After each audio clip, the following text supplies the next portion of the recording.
Principal Dattakala College of Pharmacy, Honorable Dr. Vishal Babar, Chief Administrative Officer Dattakala Shikshan Sanstha, Honorable Tate Madam, Principal CBSE Junior College, then Honorable Yadav Madam, Principal SSC School, Dattakala School, and also dear I Wealth College, Ambegaon. Dear all, so today's workshop we are organized considering the importance of the electric vehicles. So in today's workshop, so the 2 days we have organized for the period of 2 days in morning and afternoon sessions. And for these morning and afternoon sessions, our we have with our eminent speaker, Professor Ravikant Nagwadkar. The sir is going to conduct in 2 days in 4 sessions. The session first we have scheduled today in the morning. That is, and the topics covered is introduction to electric vehicle technology, hybridization in e-vehicles, advancements in e-vehicles, and disposal. Then session second will be scheduled today 2 p.m. to 4 p.m. in which sir is going to take hands on with Simulink on MATLAB, right? So introduction to simulation using MATLAB, basic operations, relevance with SPPU honor syllabus. All of you know now that SPPU have started the honor course in this 2019 pattern syllabus. So electric vehicle is one of the honor course is offered by the SPPU. So this workshop will be very helpful for that honor course also. From to tomorrow on session 3, which is again time 10:30 a.m. to 1 p.m. So sir will complete types of batteries used in e-vehicles, its chemistries, right working and significance, battery management system, Indian standards used in e-vehicles of batteries testing. So PPT and discussion. So session 4 is again it is a hands-on session with again Simulink on MATLAB. So required battery calculation for specific application, evaluation of EV parameters using EV design circuit, discussion and question answers. So all the sessions will be means all in morning and afternoon sessions will be conducted. Right.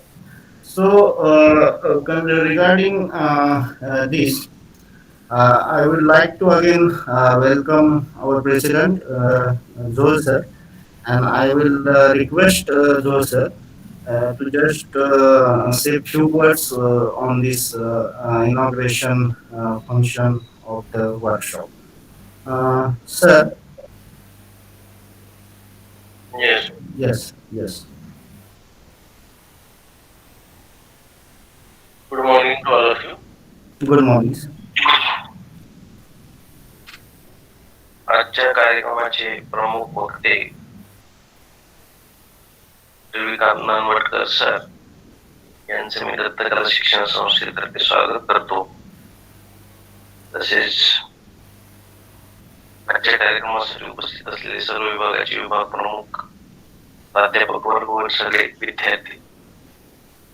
खरं पाहिलं तर याच्या अगोदर मला वाटतं एक पॅन्डेमिकच्या अगोदर 6 महिन्यापूर्वी म्हणजे पॅन्डेमिकच्या अगोदर म्हणजे साधारण 2019 मध्ये आपण एक अशाच प्रकारचा एक प्रोग्राम राबवला होता, ज्याच्यामध्ये आहे त्या व्हेकल्स आपल्याला इलेक्ट्रिकल मध्ये किंवा हायब्रिड मोड मध्ये कशा कन्वर्ट करता येतील त्या बाबतीत एक आपण मार्गदर्शनपर कार्यक्रम, एक स्पीकर ऑफलाईन मध्ये आपण किंवा बोलवून एक व्हेकल पण घेऊन आले होते आणि त्या बाबतीत ते मार्गदर्शन करत. तर सध्याची काळाची गरज फक्त इलेक्ट्रिकल व्हेकल हा खूप महत्वाचा विषय झालेला आहे. आज आपण बघतोय की इंधनाचे दर वाढत चाललेले आहेत. 100 पार मध्ये गेली होती. आता पण काही ठिकाणी पूर्ण आहे असं मला कळतंय. तर याच्यामध्ये सध्या व्हेइकल्स वापरणं म्हणजे सामान्य माणसांना परवडत नाही. त्यामुळं इलेक्ट्रिकल व्हेइकल किंवा तुमच्या काही लोक आपल्या सीएनजी व्हेइकल कन्वर्ट करतायत किंवा सीएनजी वापरायचा प्रयत्न केलेला आहे. त्यामुळं इलेक्ट्रिकल व्हेइकल तर सध्याच्या व्हेइकलला जे आता अस्तित्वात आहे जे आहे त्यांना जर हायब्रिड मोड मध्ये जर दिला ऑप्शन आणि ते व्हेइकल जर कन्वर्ट करता आले तर बरंच किंवा प्रत्युच्चारण आपलं वाचेल आणि इकॉनॉमी तो बूस्ट होईल त्या व्हेइकल वर तर त्याच्यामध्ये इनोव्हेशन्स होणं गरजेचं आहे. बॅटरी विकत घेत असताना त्याला म्हणतो आपण तेवढा स्ट्रेट बॅटरी बसली पाहिजे. दुसरं म्हणजे ती लॉंग रनिंग त्या व्हेइकल पाहिजे. त्या माध्यमातून ऑलरेडी त्या ठिकाणी मागच्या आठवड्यामध्ये सोलापूरला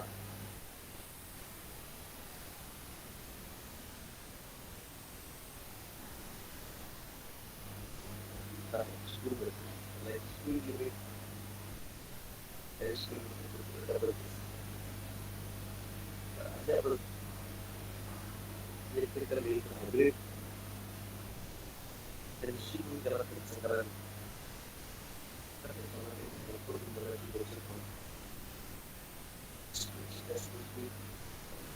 अलाउड नसल्यामुळं त्या व्हेइकलला शक्य आहे पण आता वाईट दिवसात ते होऊ शकेल किंवा त्याला ऑप्शन आहे का गव्हर्नमेंट त्याला अलाउड करतंय का हे असे बरेचसे आजचा हा विषय विद्यार्थ्यांसाठी प्राध्यापकांसाठी मला शेवटच्या क्षणापर्यंत विषय सुद्धा त्यांनी उपस्थितीला कसं जास्तीत जास्त सक्सेस करता येईल त्यासाठी प्रयत्न करायचे. पुन्हा एकदा नंतर मला कॉल करतो.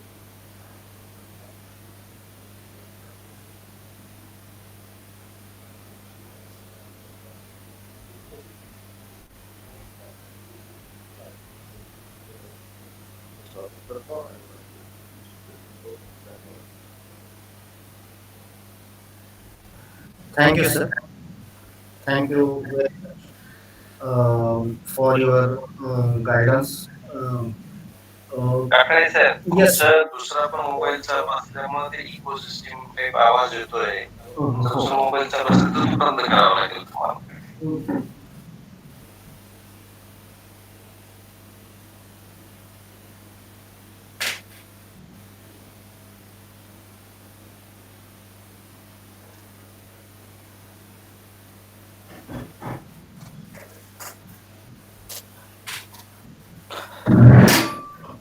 Hello.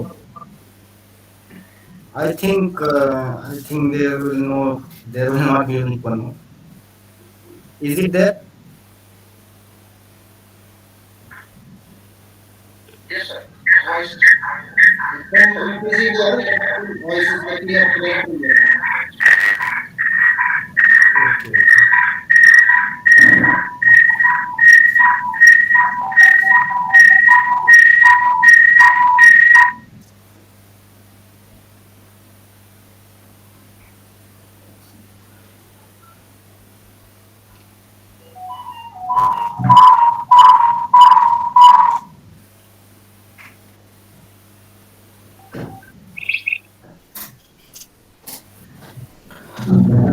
Hello. Yes, sir. Okay. Uh, Thank you, sir. Thank you very much for your guidance and support. Sir has been remain very motivational and supporter for us, and because of that, we are able to conduct such a programs and workshops. Thank you very much, sir. Now I request our principal, Dr. Keshte sir, to guide us on this. Cases. Ah, good morning, Dr. A. Keste. Now, Prakash sir, please mute your audio. Prakash sir, ah, good morning, all of you. Honorable President, Datta Kala Shikshan Sanstha, Professor Ramdas Jhol sir, Honorable Secretary, Datta Kala Shikshan Sanstha, Jhol madam, and all the other dignitaries, principals, teaching staff, non-teaching staff, and students. So it is my pleasure to welcome today's expert lecturer, Professor R.K. Nanvatkar, Assistant Professor, Department of Mechanical Engineering, NBN, Single College of Engineering, and the today's workshop is on development of electric and hybrid vehicles. Now there are two parts in this. The one is electric vehicles and the second one is hybrid vehicles. Now, as you know, so most of you are from mechanical engineering, and some of maybe you have studied automobile engineering also. So IC engine means the main heart of the IC engine is combustion chamber. And as you know, there has been continuous development for the last 100 years that has been taking place, and still there is no end for the development. Because there is a large space is there where we can improve upon as far as the combustion is. In combustion chamber, whatever that takes place within that space which is enclosed, God knows, because the even we have studied the different phases of burning of fuel in the combustion chamber. Exactly, it is the time duration and the phase of combustion that is taking place. It all concludes how effective the combustion is being taking place. Now, as far as the electrical vehicles are concerned, it is well and good because if you compare the normal, usual, that is IC engine and electric vehicles. So, electric vehicles, there are less moving parts as compared with the moving parts concerned in the IC engine operated vehicles. Therefore, no, no comparatively, that is moving parts are less, therefore more efficiency. And as far as the hybrid vehicles are concerned, hybrid means it is alternative fuels used so that more output can be produced. So nowadays there has been a continuous developments that are taking place as which of the hybrid fuels should be more and more effective. So it is a very burning issue as far as vehicles are concerned, and it will go on like this till more fine and more sharp and highest what you can say giving efficient vehicles will be produced in future. So it is good that the today's topic is electric and hybrid vehicles, and definitely most of the that is maximum number of staff members will get benefited in this, and it will help them to write the publications in uh, big that is international journals also. I once again welcome our president Jhol sir, and again I welcome Nanvatkar sir, and over to Pathana sir to carry on. Thank you very much.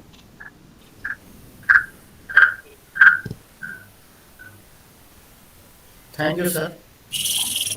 Thank you very much for your supportive words.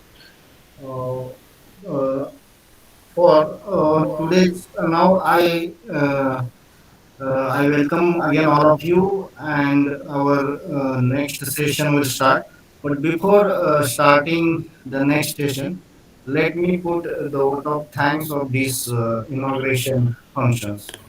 For today's inauguration function, our President Joel sir has taken out his time from his busy schedule and remained present and guided us on this occasion. I am very thankful to our President Joel sir for sparing his valuable time with us. Also, I am thankful to our Honorary Secretary Madam, Zoe Madam, also sparing time with us. I'm thankful to Dr. S.S. Karni sir. I'm very much thankful to Dr. Sunit Harir sir. I'm very much thankful to Dr. Babar sir. And so I'm very much thankful to Tate madam, principal CBSE school. I'm thankful to Yadav madam also. I'm thankful to Salunke sir also, HOD MCA, Dattakala Group of Institutions. I'm very much thankful all of you for sparing your valuable time with us. Now we'll start our workshop morning session. So before starting our morning session, let me introduce our today's eminent speaker. Today we have with us Professor R.K. Nanvatkar, Assistant Professor, Department of Mechanical Engineering, Srinagar Technical Education Society's NBN School of Engineering, Ambegaon. He has completed his bachelor's and master's in mechanical engineering from Amravati University, and he is currently pursuing PhD in Savitribai Phule Pune University in the field of electric vehicles. He has 4 years of industrial experience and 12 years of strong teaching experience with more than 5 years as a UGC experience. So he has total 16 international publications during his academics, worked in many syllabus formation committee, workshops and examiner, paper setter for SPPU exam section. Also guided more than 100 students at UG and PG level. So recently appointed as SPPU Student Development Officer of his college. So I welcome Professor R.K. Nanvatkar sir. So I request Nanvatkar sir to start with the session. Yes, Nanvatkar sir. Okay. Very good evening to all of you, and it was a great pleasure and so much delighted. I seen today that uh, with the kind of introduction given by Third, very thankful to him, and I'm deeply thanking to my other college friends and colleagues, and special thanks to the president, principals of this Dattakala College of Engineering, who has given me opportunity to deliver a kind of knowledge which I gained till now related to the upcoming field of electric vehicles. Okay, so not spending much time, we will start with the discussion what we are here today for the session. Okay, so just hold for a second. Let me share my screen. Yes, sir. Manodkar sir, Huh, just sir? wait. I kindly request all the participants and other the persons from the our college, they must mute their mic so that voice of our today's speaker can be heard very clearly. I request everyone to mute their mics. Yes, sir, you can continue. Yes, sir. Yes, sir.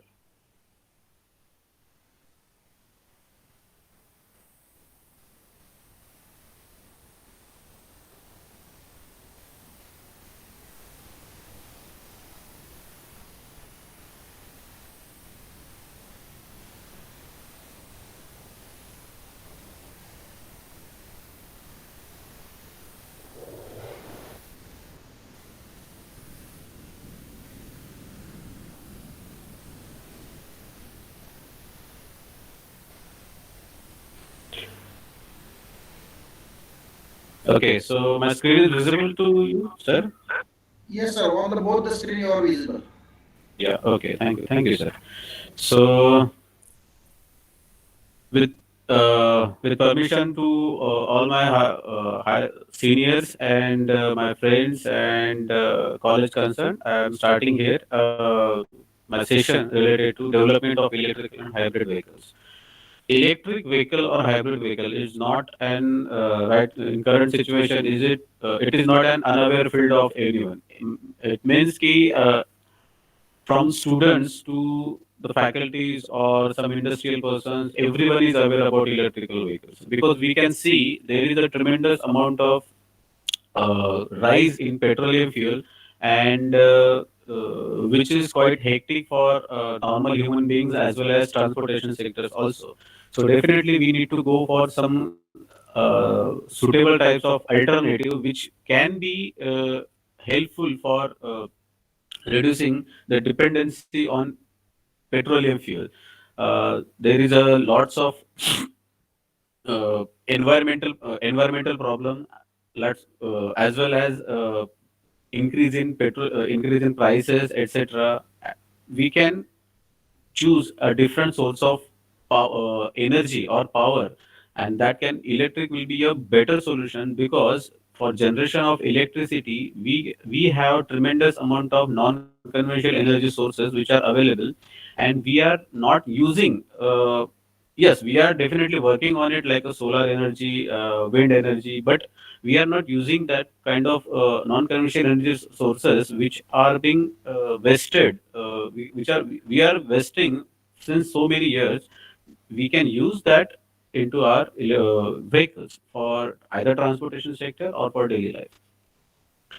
Electrical vehicle has been already working in many industries or in many many household applications also or many daily life examples also. This electrical vehicle is not a new field actually. It has been started in 18th century as well, but due to a proper infrastructure or due to proper or not getting proper types of energy sources, we have somewhat lagging to use that electric vehicle. Then we have moved to petroleum fuels, and but due to continuous problems of environmental and prices and more much dependency and that degradation of petroleum fuel, which can be maybe reduced by 2060 or 2050. So we have to use these electrical vehicles and like that. So today in this session, I'm going to tell you whatever the knowledge I received during my study, during my research study, or whatever the things I have learned regarding these electrical vehicles. So whatever I can see here, number of students have joined here, number of faculties has been joined here. So that while learning this session or by listening all this session, we can see number of scopes or number of opportunities where we can do our careers also, or we can start our research work also. It is not like this is the first session or first workshop in electrical vehicle. There were number of workshop or number of webinar seminar has been conducted on electrical vehicles. I'm not going to tell you different or any kind of new regarding that, but just going to tell you something which can be easier or which can be done by ourselves at our home, or we can do it this kind of research work at our home, and we can do further work. Okay, so let me start with this. Okay, so in today's presentation, we will going to focus on. I had done slightly modifications because we can't cover whole electrical vehicles terminologies in 2 days. So some changes I have done here. So today we are going to see introduction to e-vehicle and its technology, then different types of electrical vehicle along with its components, dragon plot and its significance for hybridization. Okay, then introduction to hybrid e-vehicles, types of batteries which we are going to do, which we are going to use for electric vehicles, and among that, which is the most important or mostly used battery, lithium-ion battery, along with its subtypes, which is maybe we can call it as a chemistries also, that we are going to see here. Then further battery pack processes. That's the biggest issue which electric vehicle or transportation sectors are going to be see. that we will going to discuss over here. Then thermal management of battery, which is the major concern related to battery pack, and then need of battery management system to reduce that we are going to discuss. Then in afternoon session we will going to see only one software which we can use for analysis purpose of those electrical vehicles, because actual experimentation is quite costlier or quite hectic. So, using kind of many simulation software, we can do its virtual modeling, and we can do kind of analysis or kind of we can get kind of knowledge of which kind of parameter will going to vary, or which kind of parameter we need to modify, or we need to concentrate on working. And we will do some hands-on sessions using this battery calculations, etc. Okay, so there are different types of software as well for simulation, but today we will going to see MATLAB, which is quite familiar for student as well as faculties for of Pune University. So that, and it is a quite user-friendly software. So we will see accordingly. Okay. So e-vehicle. What is exactly e-vehicle? E-vehicle, how it going to work? So e-vehicle is actually work on the concept of e-mobility. E-mobility in the sense ki movement of an electrons from one node to another node. Okay. So in terms of battery, that those nodes are called as anode or cathode.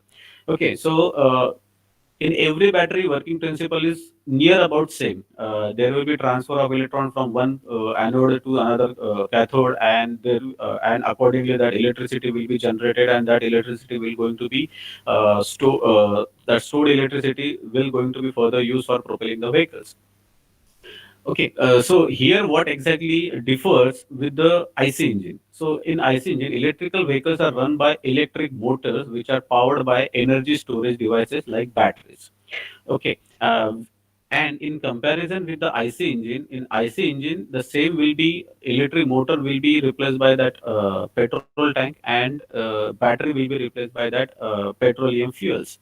Okay, we can see here that batteries can be small in size and tremendous amount of energy we can store in it, but we can lag it like that.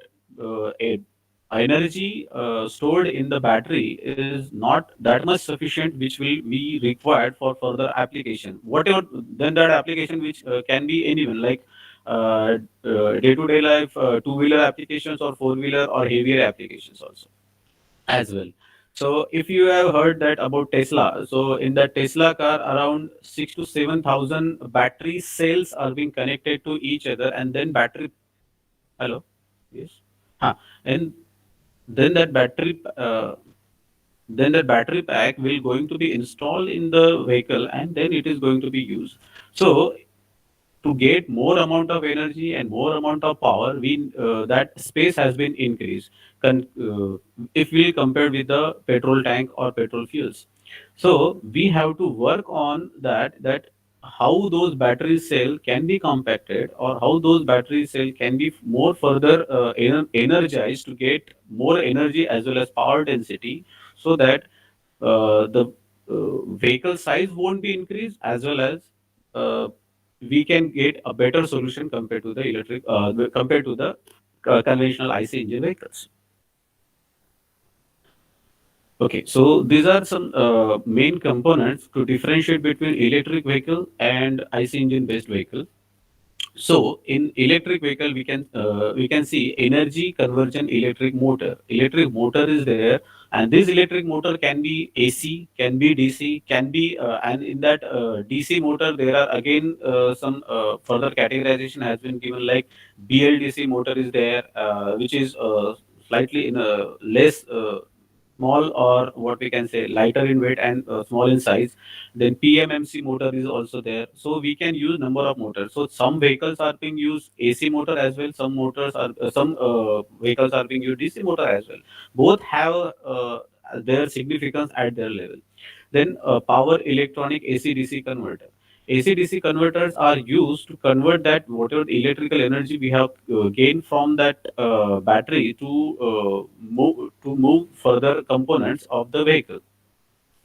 Uh, to control the energy required by those components. Then energy storage system. In energy storage system, some electrical vehicles are used that lead acid batteries. Some are going to use that Zebra batteries as well. Some has been used that nickel batteries. Some has been used lithium-ion batteries. So, but overall, if we can compare all the types of batteries, lithium-ion is a kind of battery which is being used in tremendous amount in all the vehicles. So the basic thing is lithium and lithium ion. So there is some difference between lithium and lithium ion.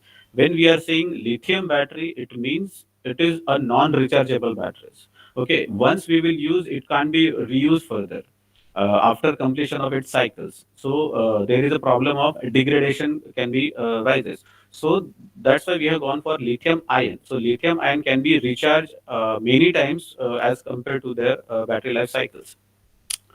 Next is energy input plug-in port. Further, another AC converter is here, and energy transfer gearbox to transfer the energy from one point to another point. And in the second figure, we can see that in the hello, yeah, okay. And in the second figure, we can see energy conversion of IC engine. And IC engine is not unknown field to any mechanical engineer. In IC engine, there is a two-stroke and four-stroke mechanism is there, and accordingly, that after combustion of fuel, that vehicle are being propelled. But during this combustion, number of combustible fuel due to this combustible fuel and combustion reactions, there will be a tremendous amount of environmental pollutions has been right due to carbon dioxide and those kind of environmental gases. So this can be reduced by using electrical vehicles because there is a very negligible chances of getting combustion reaction because there is only anode and cathode electron and there will be only a transfer of electrical energy from one position to another component. So this is somewhat a comparison between IC engine based vehicle and electrical vehicle. So some of the factor I have been listed here. So just quickly we'll see those things. Exactly IC engine. In IC engine, power will be given by IC internal combustion engine, and here it will be given by motor. Those can be AC motor, those can be a DC motor. Yeah. Specific energy of IC engine is somewhat more, and specific energy of this battery sources is comparatively less. Power density is also high of IC engine, but power density of electrical vehicle is also low. That's why we can see over in this second and third point, the energy and power density of IC engine is much more compared to the battery. This is the basic reason for going for hybridization. It means ki for hybridization we can select what is the concept of hybridization exactly. Hybridization in the sense ki we can use more than one energy storage system in electric vehicle. If you will read Times of India or Times magazines, you can see number of foreign countries like China, Japan, then Germany. They are directly going to battery-based electrical vehicles because because there is a huge amount of lithium storage are there, but if you will Google out, only 1,600 ton lithium has been captured in our India, I think in Karnataka and Bangalore. So that is very less amount. That's why we need very known person that is Ratan Tata sir has already discussed that India can't completely go towards pure battery based electrical vehicles. We have to go for hybridization. It means and that hybridization for India, it may be petrol or petroleum fuel plus battery, not completely to the battery. But there can be a different hybridization also possible, which can be implemented in our India to replace that petroleum fuels, and that we will see while learning that Aragon plot. Okay. Uh, then further problems. These are some advantages of IC engine, but there are some disadvantages also. Travel time, it emits greenhouses, it emits greenhouses gases. Then uh,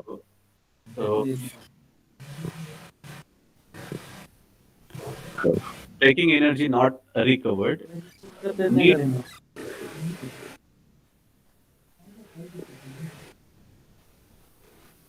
hello, anything is getting wrong?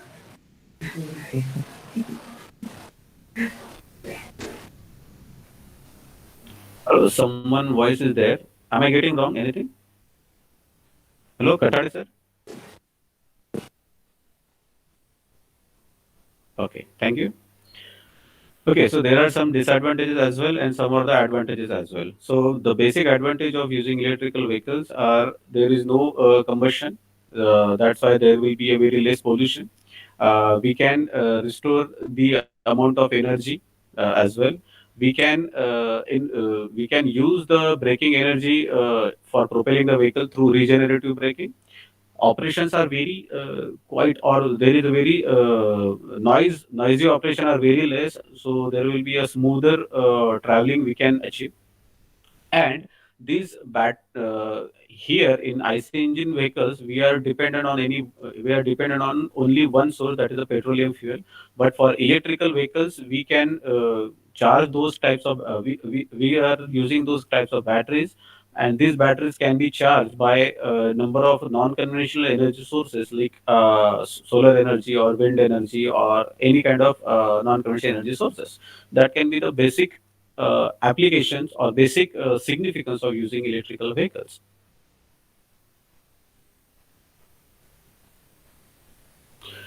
Okay, now we will see in further significance of e-vehicle. The first significance of e-vehicle is it is economical. Economical.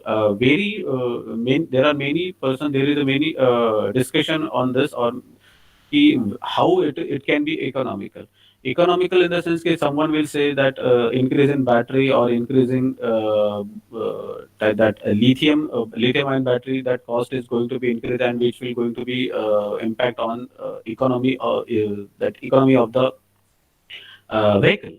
But if we will see for a long term, if we will calculate that payback period of that electrical vehicle, definitely we will get economical aspect, as there are a number of problems related to petroleum fuel, which prices, I don't think that will going to be decrease in future. That will going to be increase and day by day. But this batteries, electrical vehicle, right now we are dependent. Right now we don't have that much storage at India, but definitely in future that storage can be improved. And Indian government has also started to give kind of help, or those kind of thing, that if the person can convert their vehicle into electrical vehicle, they will get some benefit. Further, uh, to reduce the dependency or to increase the lithium ion batteries or battery energy storage system in India, one organization has been set up by Indian government, that is Bidesh Khanij Yojana. And thus, under that Bidesh Khanij Yojana, India has shake hands or tie up with some South America and related are and some sort of Japan area, so that we can import that lithium from them, and we can use that lithium and battery for further implementation. Also, some aluminum batteries and sulfur batteries that can no, sorry, not sulfur, aluminum batteries and sodium batteries, that we can also use for in future applications, so that economy can be increased. And if you will consider economical aspect, the major economical aspect is we can use non-conventional energy sources. We can see in Pune region, or in there are many there are many Indian cities where some societies are using solar energy and solar sources to just in their societies. So those solar energy we can use for for charging the electric vehicle batteries as well. So we need not to go for any other situation. So if you have heard about many, one of the example in Mumbai, there is a one society which is complete. They not a single person has paid a electricity bill since 2 to 3 years. They are completely using solar energy for each and every application of their household things. So the same solar energy can also be used for propelling the e-vehicles and charging the batteries. Okay, so if you will see in some future aspect, or if we can do some kind of a research like this, how to use that non-conventional energy sources for batteries, it will be a economical solution. Improved air quality. As we can see, there is no combustion, or there will be very negligible combustion using electrical energy, using battery or electrical energy. Definitely there will be a reduction in emission of carbon dioxide and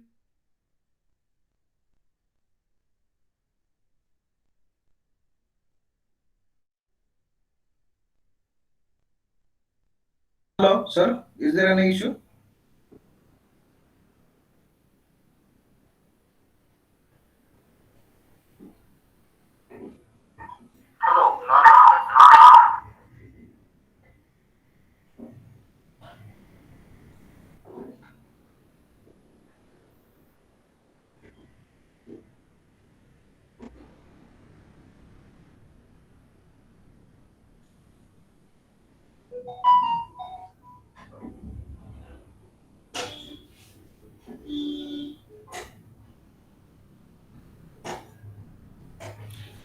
Cut hai, sir. Can you make a call?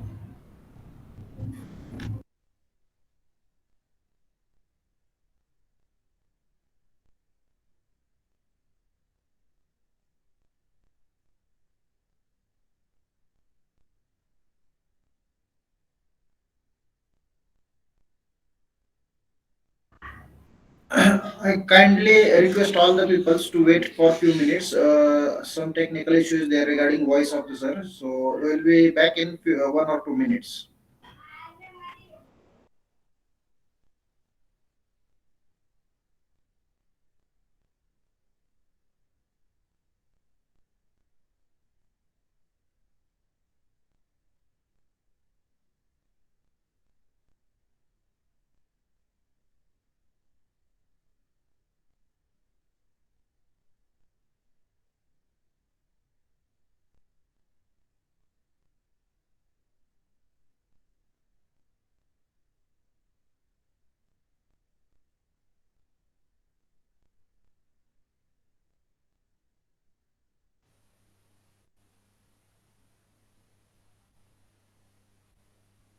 okay. Am I audible, sir, now?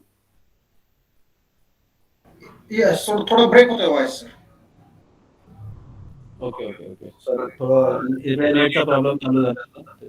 Okay. Okay okay, ठीक आहे. नाव आम्ही clear sir.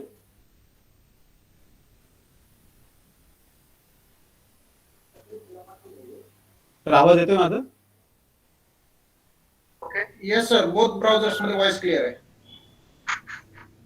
Okay, okay, ठीक आहे, ठीक आहे. Okay, sir. So we are considering significance of e-vehicle. So significance of e-vehicle is economical, improved air quality, and convenience. Okay, why it is economical actually? एक minute. Why I'm saying it is economical? We can see number of societies or number of household persons are using that solar energy to run their smaller application at their day by day life. So the same concept we can use for propelling the. Hello, sir.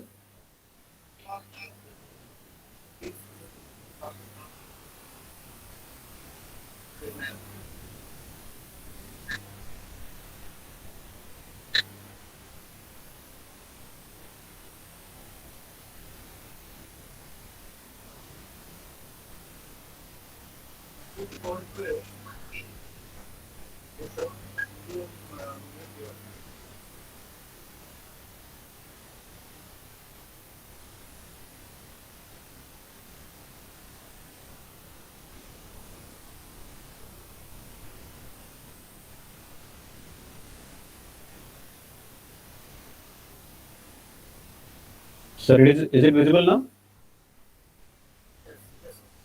Okay. Thank you, sir. Sir अजून suppose जर असा काही problem आला तर मला WhatsApp करा किंवा एक कॉल केला तरी चालेल. म्हणजे मला पण सोपं होईल. Yes, yes, sure. Okay, sir. Okay, sir. Okay, so significance of e-vehicle actually, when we are saying it is economical, improved air quality and convenience, the same point we will going to repeat again. When I'm saying it is economical in the sense if we will go for long term or payback, we will consider the payback period. Definitely, e-vehicle will be a good solution for that. Many of the society or many of the people Just society are sorry, using that sir. solar. Sorry to just make it presentation mode.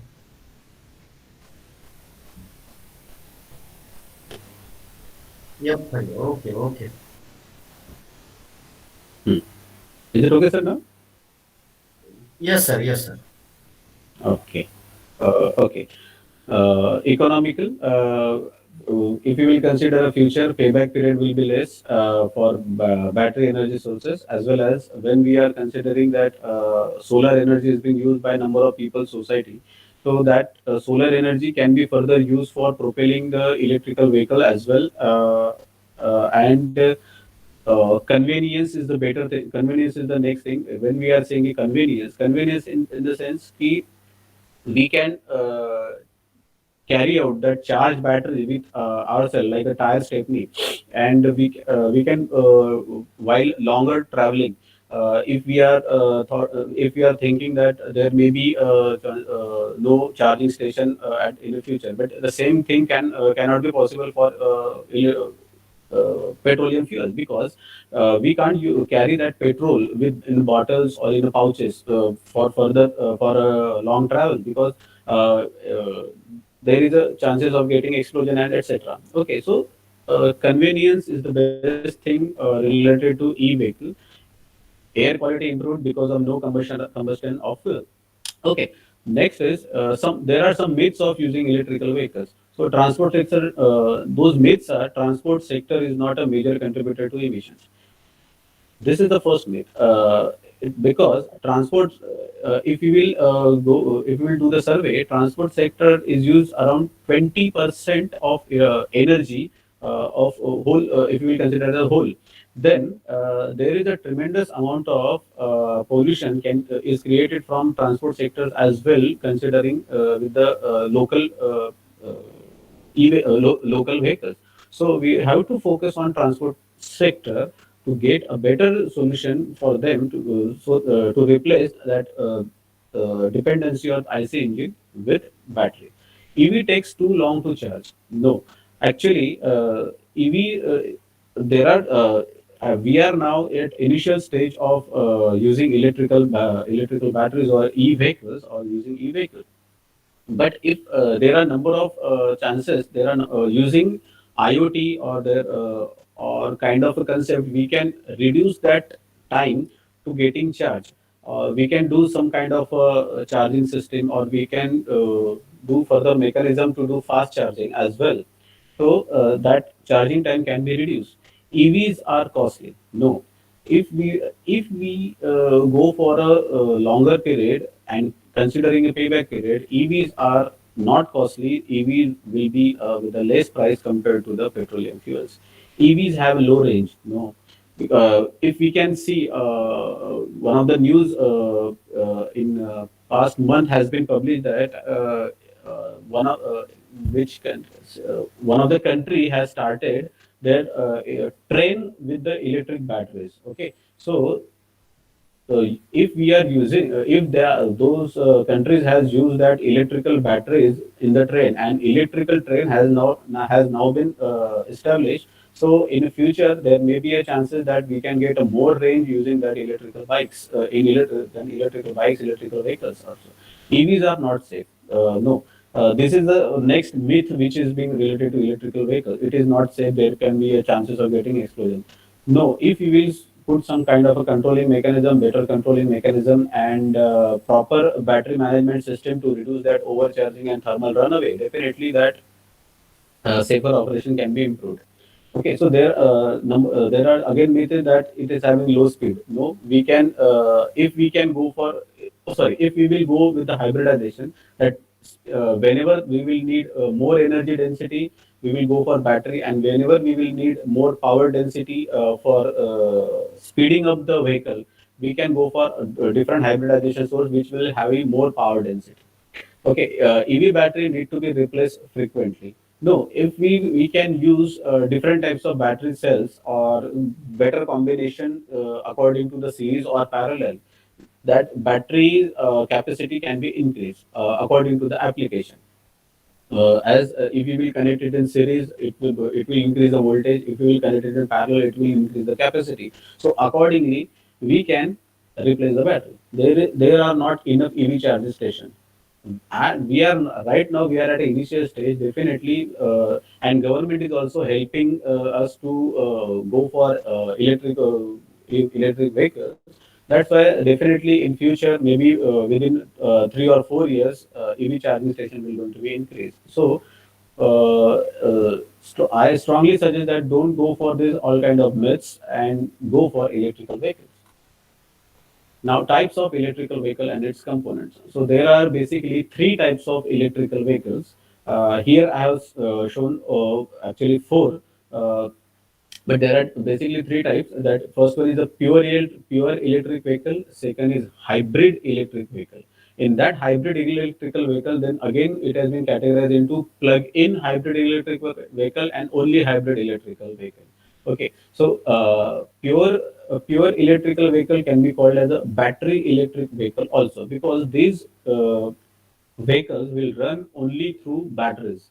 Whatever the battery pack or battery cells are being installed there, according to their connection types, these batteries are going to be run. So battery electrical vehicles will be more improved by using a regenerative braking concept, where the excess amount of energy which is going to be wasted or which is going to be environment, that can be converted to electrical energy for charging the batteries. Plug-in hybrid electrical vehicles. So in plug-in hybrid electrical vehicle, like it is like a petrol pump. Okay, at every charging station there will be a charging station, and at the charging station the batteries will going to be charged, and accordingly we can go further. In pure hybrid electrical vehicle stands for use of more than one energy source, more than one energy storage system for propelling the vehicle. It can be a combination of solar, it can be a combination of CNG plus battery, it can be a combination of CNG plus petrol, it can be a combination of petrol plus what we can say, another type of energy sources which can be used over here. And finally, the most promising or future related electrical vehicle, that is a fuel cell electric vehicle. So it is like hydrogen reactions will be there. So it is right now in working condition, working phase. So maybe after this electrical vehicle, after this battery based or lithium battery based electric vehicle, we will definitely move towards fuel electricity vehicle, fuel cell electric vehicle, if you will get a better solution for reducing that hydrogen reactions. Okay, now we will see electric vehicle actually. Kathari sir, am I audible? Yes, sir. Okay, thanks. So electric vehicle. So electrical vehicle actually comprises with many components like electrical traction motor. That electrical traction motor can be AC, DC, and to reduce or to compact the size, we can go for BLDC motor as well. BLDC stands for brushless DC motor, where we can reduce the size and we can compact the shape of the that battery pack and that size as well. You can see here number of batteries are installed in the found of packs. Okay, these batteries can be of different shapes. These battery cells are of a different shape. Like some right now, which battery cells we are using, those are in a cylindrical shape. Some batteries are used it are like a pouch shape or dome shape also, or any pouch shape. So on a but that pouch shape battery is also composed of many small battery cells which are being connected with a series or in parallel combination. During to afternoon session, I'll show those battery cells to you also, that cylindrical battery and that pouch shaped battery as well. Next is a power electronic controller. This power electronic controller is actually an electronic base where we can where that data acquisition system, sensory mechanism, and or electronic related components are being installed over there. This DC-DC converter, which is used for converting that energy from one form to another form and reaching to the different types of components. Further is thermal system cooling.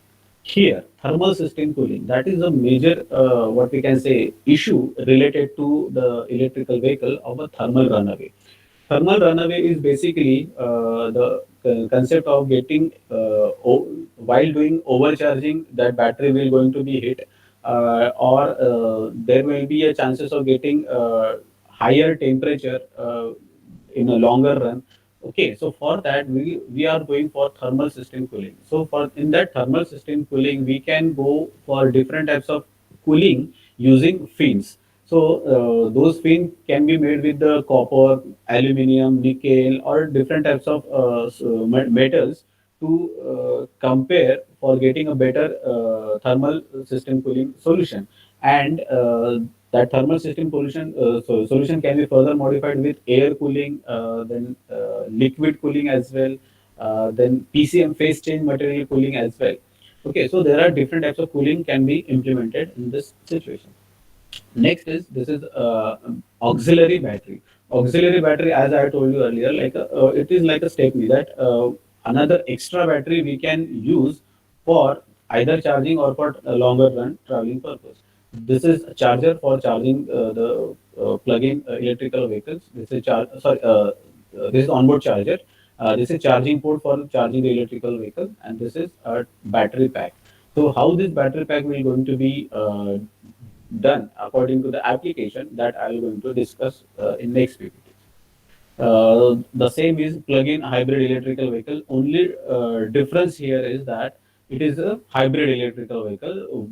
It is not only not only battery is being used. There will be a different energy storage system is also used, and that energy storage system can be petrol, can be diesel, can be capacitor as well. Okay, remaining components are same. Yeah, this is the most important concept if we are concerning with the hybridization of electrical vehicles. So, which hybridization will be more suitable, that will be finalized, or that can be justified properly with this Ragon plot. Ragon plot is actually a graph between specific power and specific energy, or we can simply say a Ragon plot is a graph between energy density and power density. So you can see here there are number of energy storage device system are being kept, like combustion engine. In combustion engine, we can see it has around 10 to the power 3 energy density and around 10 to the power 4 power density. It means ki it is very difficult to replace IC engine actually. Proper hybridization, we can meet this criteria.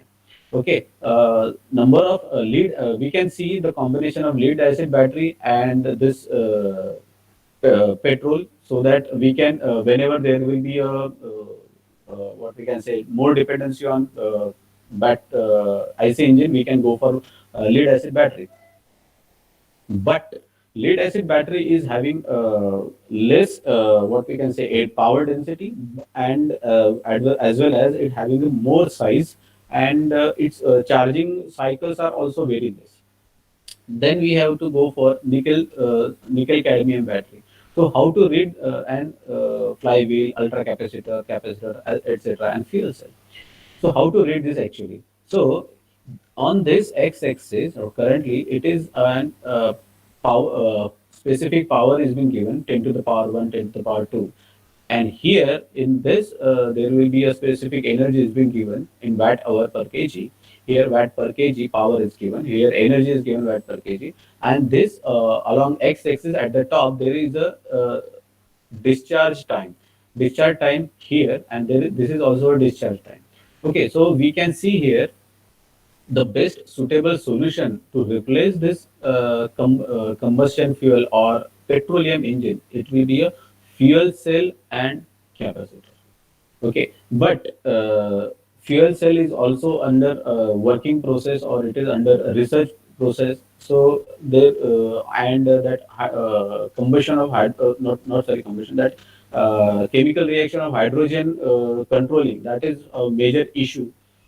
That's why fuel cell are yet to be implemented in vehicles. So we can't use that fuel cell. So second solution will be lithium ion battery and capacitors. But we can and lithium ion, you can see here, lithium ion battery has energy density around 100, and it discharges around in zero point 0.1 hour, in a range of 1 hour to zero point 0.1 hour. And capacitor, you can see here, capacitor is a tremendous amount of power density. It is around 10 to the power 3, but it discharge in very small time, in 36 millisecond. We can see here 36 millisecond, not in second, it is in millisecond. So the next possible solution will be a lithium ion battery and ultra capacitor, where we can see this ultra capacitor is taking 3.6 second, and power density is around 100. So this is 100, this is 100, and this is 3. In this way, we can find out the proper types of hybridization for replacing the IC engine based vehicle. But the major concern to work on this is to increase this discharge time of ultra capacitor, or so that if we will use lithium ion battery and ultra capacitor hybridization in electrical vehicles, we have to make such a kind of mechanism that whenever this battery will going to be discharged, ultra capacitor should be automatically start, or uh, when this ultra capacitor will going to be discharged, lithium ion battery will should be suddenly start. And whenever there will be a need of more energy density, we will go for battery, and whenever there will be a more amount of power density, we will to go for ultra capacitor. So this can be a good solution for hybridization. The same is being given over here, whatever the discussion I had done. Next, hybrid electrical vehicles. So there are different types of hybrid electrical vehicles actually. So hybrid electrical vehicles, as already I told you, what is exactly hybrid electrical vehicles. Among that, in hybrid electrical vehicle, there are different types. And those different types are parallel hybrid, series hybrid, then power split hybrid, fully hybrid, mild hybrid, plug-in hybrid, and flex fuel hybrid. So all these hybridization are being judged, or are being judged upon how those hybridization can be how those energy storage system can be used in electrical vehicle according to the connections of those batteries as well. Just hold for a second.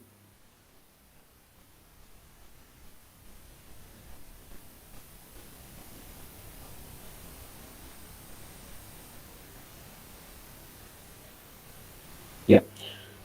Okay. Now next we will going to see architecture. Yeah. We can see here architecture of hybrid electrical vehicles. So this is a major concern while doing a structural design of hybrid electrical vehicles. Structural design in the sense that, as we have seen, by increasing the battery pack or by increasing the number of battery cells, there can be a chances of getting increase in size of electric vehicles. So how to optimize this? For that, we need to study this architecture. So here we can see there is a rear motors, there is a rear tires, and there is a front tires. Here we can see by regenerative braking we can improve this particular battery energy source, so that we can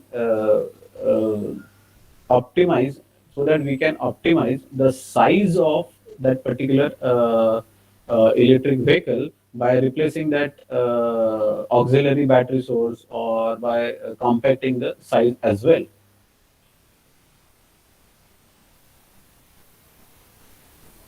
Now, what kind of battery cells are being used in electrical vehicles? So there are five types of batteries which are being currently used. Actually, there are around number of battery types of batteries which are being used in electric vehicle, like sodium battery is under working process, aluminum battery is also under working process. But basically, if you will go for a research point of view, these five batteries are being implemented. So first one is lithium-ion battery, which is being majorly used. Next is a nickel metal hydride battery. Further, lead acid battery. Next is ultra capacitor batteries, or we can say ultra capacitor is also battery, because when we are using a battery as term, so battery is actually a term for energy, where energy we can store.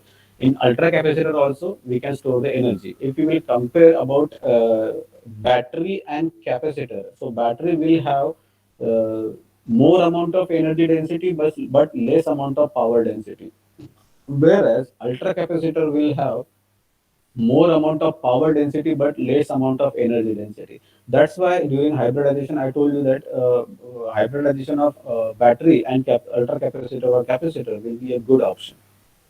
Then further is a zebra battery. So actually zebra battery is a long form, is a term, short form of term zero emission battery research activity. These are under working process. One second, have a clear.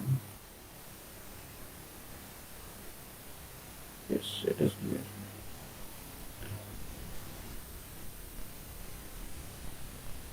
Yeah.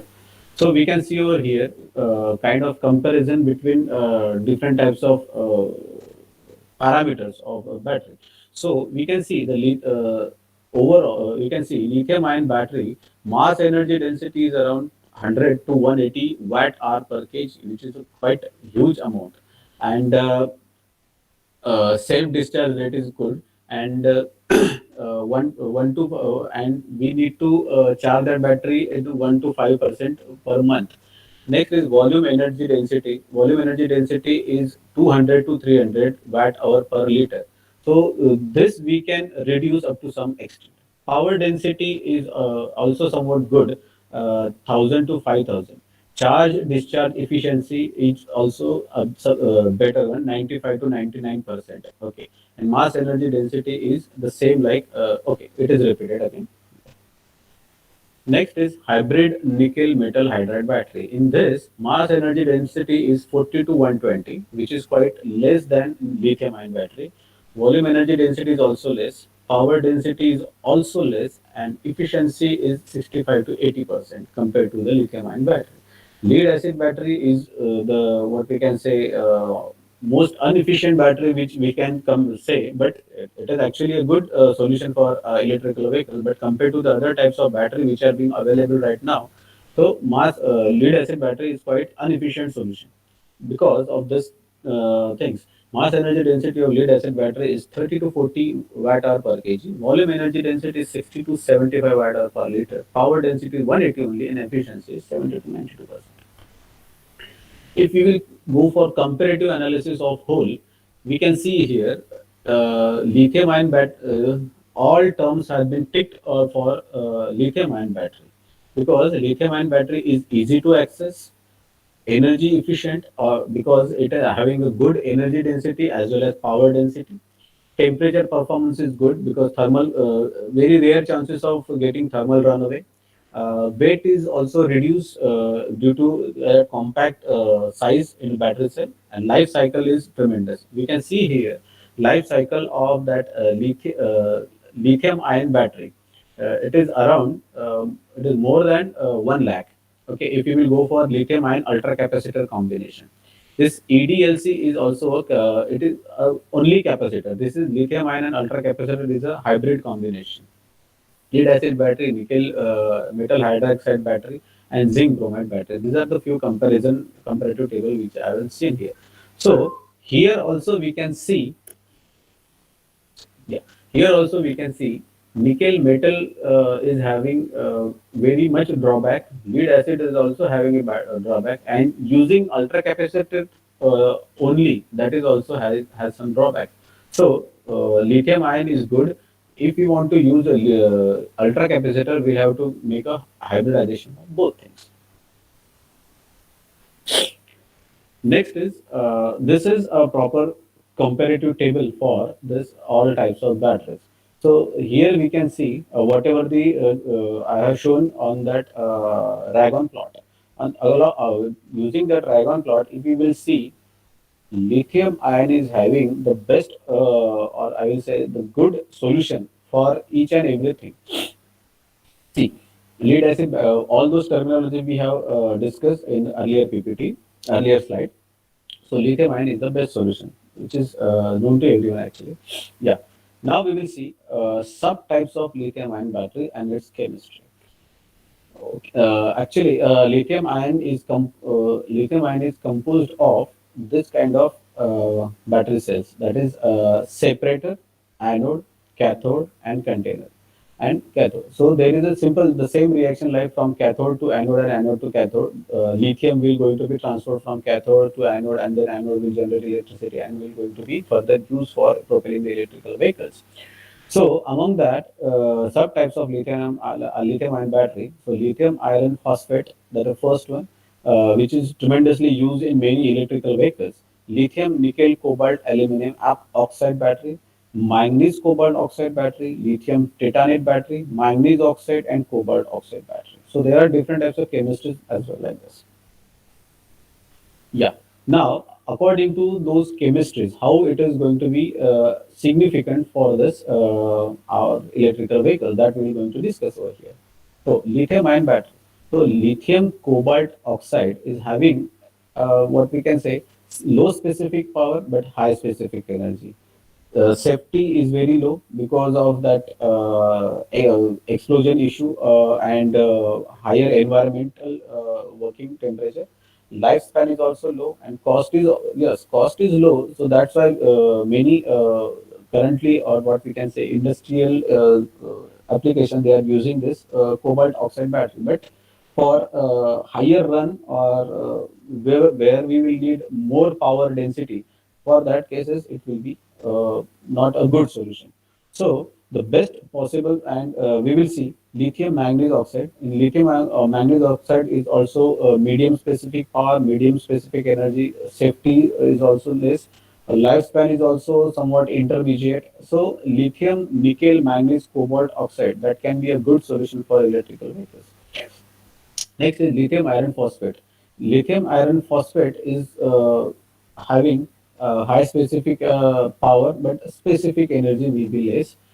Safety is good, lifespan is good, cost is also low, and performance also medium. So if we will consider an electrical vehicle or hybrid electrical vehicle where we will use lithium ion batteries, so in that case, lithium cobalt, lithium nickel, manganese cobalt oxide, and lithium iron phosphate will be a better solution from this comparative table, whichever I have discussed right now here. Yeah. Now we will see the most important topic related to our today's session, which is battery pack and battery pack. How to make a battery pack, how it is going to be do the calculation and etc. Okay, so just wait for a second. I'll show you those battery cells and battery pack.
Hello. Hello. Yes, sir. हां sir, मी mobile through join होतोय. ते battery bank दाखवण्यासाठी. मला join करायचं. हो.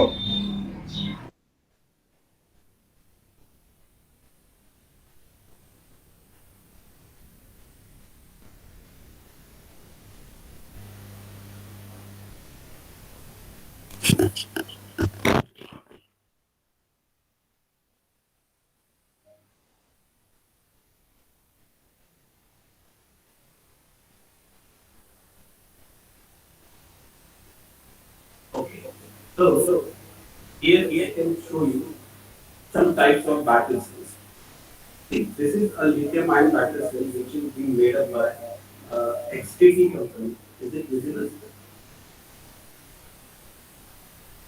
Sir एकच लिंकला visible आहे ते. This page, my name, so that it will be visible to you. This record is okay? Yeah. So yes, how to read and how to know what is exactly in battery cell. This IS codes stand for different types of standard codes which are being made by Indian government accordingly. It is actually not made in India, but with Indian collaboration we have made. That's why we are given the IS code. And next is XTT is a company which they are manufacturers. Next is 18650 is written over here. The meaning of this 18650 is 18 mm is the diameter of this cylinder cell and 65 mm is the length of this battery cell. Okay. This 2500 is current capacity. It is in milliampere, like 2.5 ampere and 2500 milliampere. This 3.7 is the voltage capacity. Accordingly, how many battery cells we will require, that we will calculate. Next, I will show you. Yeah. This is also another type of battery cell which we have. In this battery cell, actually it is 3.2 volt and model number has been sorry, it is lapsed because of not visible. Sir ते एकाच ह्याच्यात visible आहे. So, sorry, sorry. Battery cell. Hello Nanawatkar sir. हाँ sir. ते एकाच स्क्रीनवर visible आहे आणि ज्यांना ते बघायचं त्यांनी सरांच्या व्हिडिओला पिन अप केलं तर त्यांना दिसेल ते. Okay.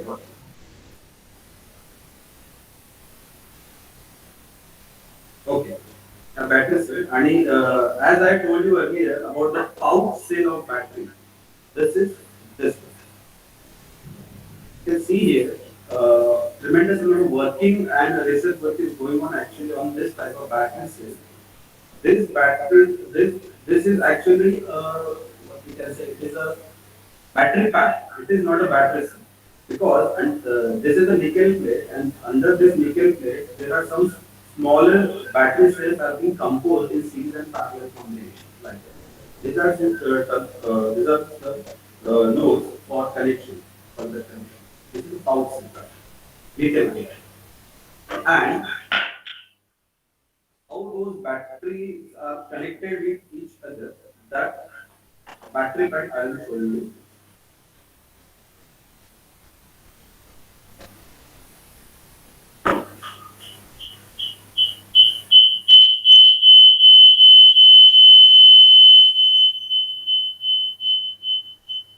This is actually a battery pack and how this battery pack is being manufactured that I'll show you in the PPT.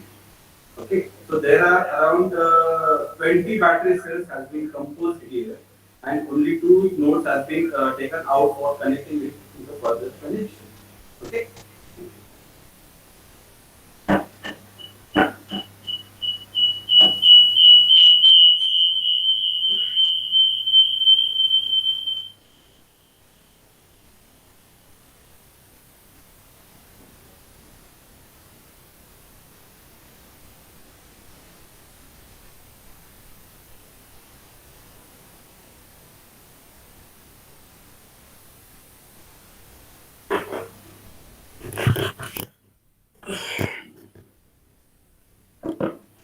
Hello. Okay, okay, okay. So, due to that, two different links, only that one link participant has are possible to see that which are shown. Okay, doesn't matter. So, this is actually a battery pack. So, whatever I have shown you right now with that blue cover pack, that was this battery pack. Okay. So, that battery, what are the different stages involved in that battery pack formation that we are going to discuss over here. This is a connectors. Okay. Many major industry are using this kind of a connectors to connect different battery cells to each other. These are being made up of some plastic material or composite material to hold those battery cells in a similar distance or similar distance with each other. But some small scale industry or at what we can say for simplified purpose or uh, smaller application, we can replace that connectors and we can connect those battery cell with nickel plate. And while connecting that nickel plate, we'll have to use solder. Either we'll have to use that spot welding purpose. Sorry, using that spot welding and a nickel plate, we can connect those battery cells with each other. Yes, definitely, it will reduce the cost, but for a smaller application, it will be a good solution. Then after this battery pack formation, there is a PCB. It is also called as BMS also, and its long form is battery management system to control that thermal runaway and temperature issue and overcharging and etc. Those kind of problems. It is also called a PCB. These are the lead terminals. This is a kind of a battery pack formation which is actually in electrical vehicles or major electrical vehicle which is being formed. I'll show you the proper calculation and then different types of steps how those battery pack has been manufactured. So here we can see lithium-ion battery voltage increase after series connection. So there are different types of connections as well for connecting these battery cells. So first is series connection, second is a parallel connection. In but majorly in electrical vehicle we use both series as well as parallel both. Kattad sir, am I audible?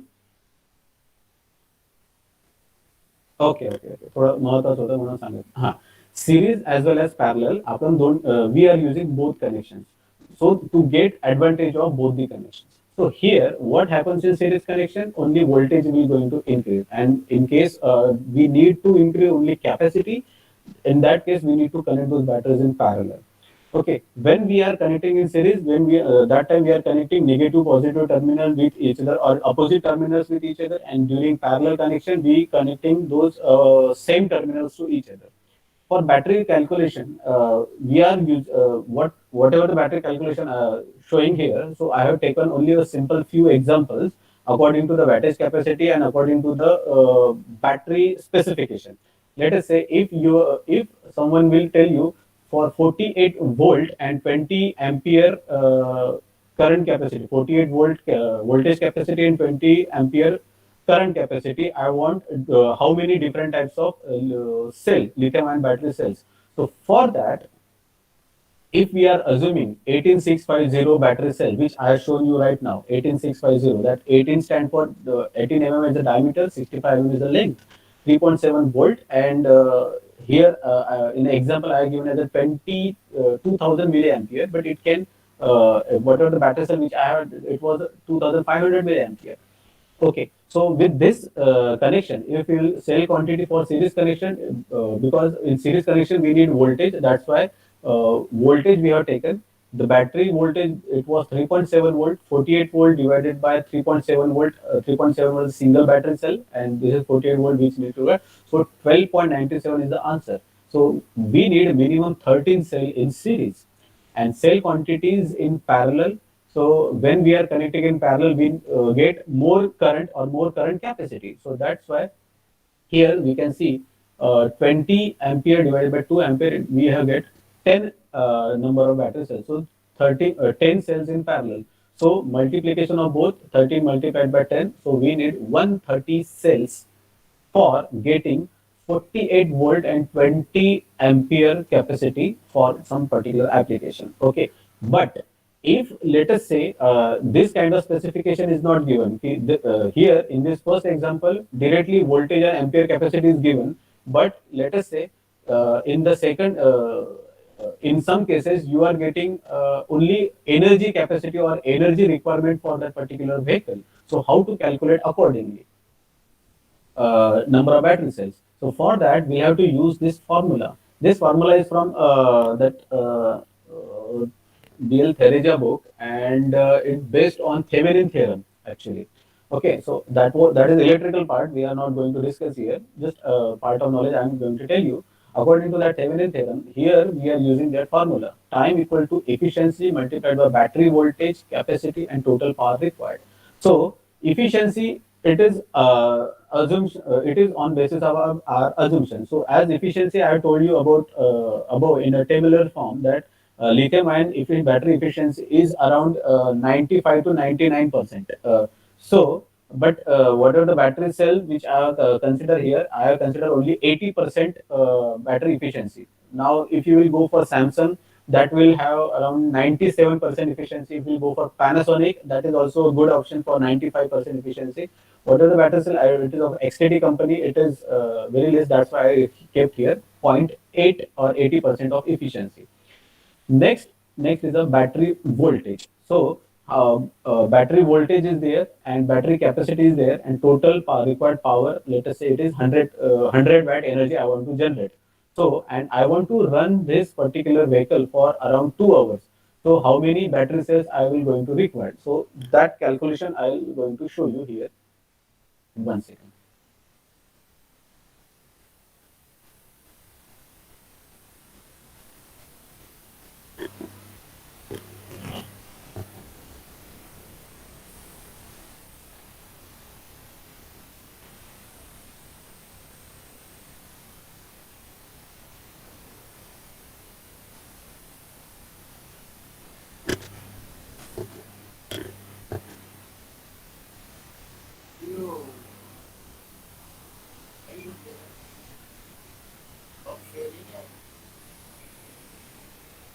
Sorry, sir. Word is not, word is visible, sir. Hmm.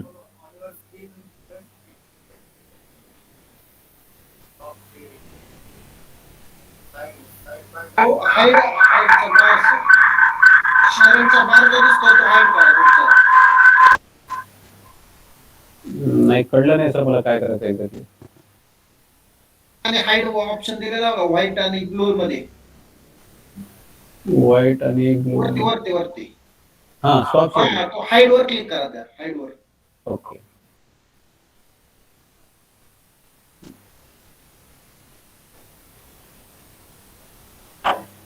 ठीक आहे sir आता. Okay.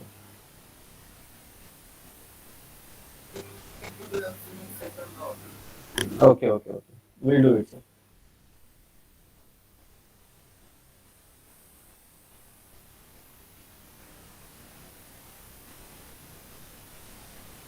No, it's okay. There is no such kind of option. Is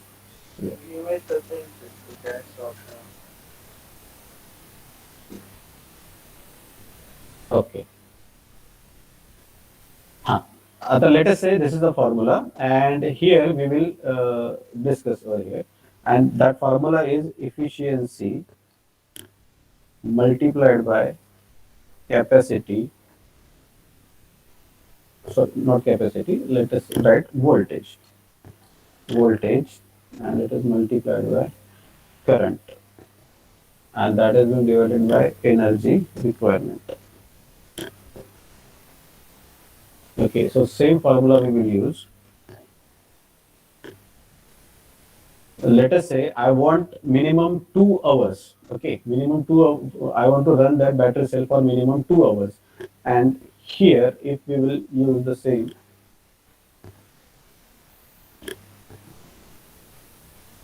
efficiency we are assuming as 0.8. Let us say we will take us only one cell. So let us say 3.7 volt, and its current capacity, whichever the battery cell I have shown, that is 2.5. Energy density is 100. So time whatever we are getting here, it is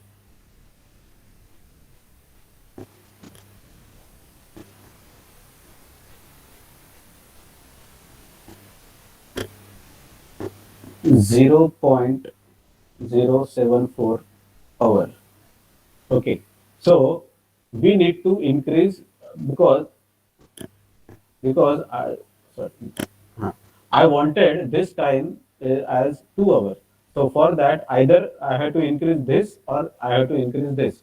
So let us say I have increased this and I have taken 8 number of battery cells which are kept in parallel. So 2.5 multiplied by 8. So it becomes 220, and so let us see what will happen here. Divided by 3.7 multiplied by 20 equals to this divided by 100. It is 0.592. 0.592 hours.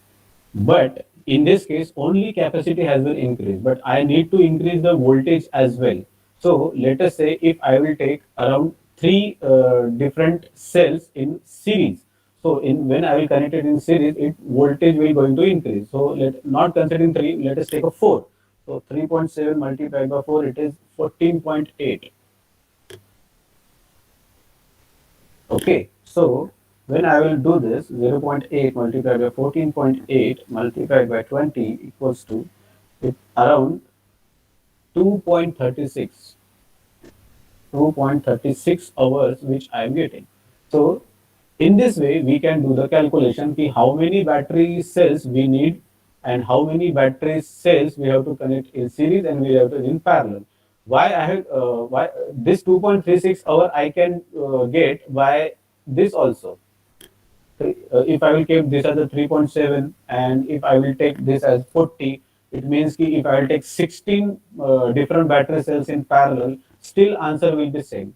But in a proper hybridization connection, I need to increase voltage as well as current capacity both. That's why I have to increase voltage also and that current capacity also in the similar ratio.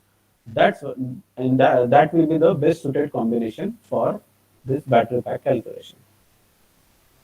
Hello, am I audible? Okay, okay, okay. So this is the battery pack calculation actually. Let us go with the slides.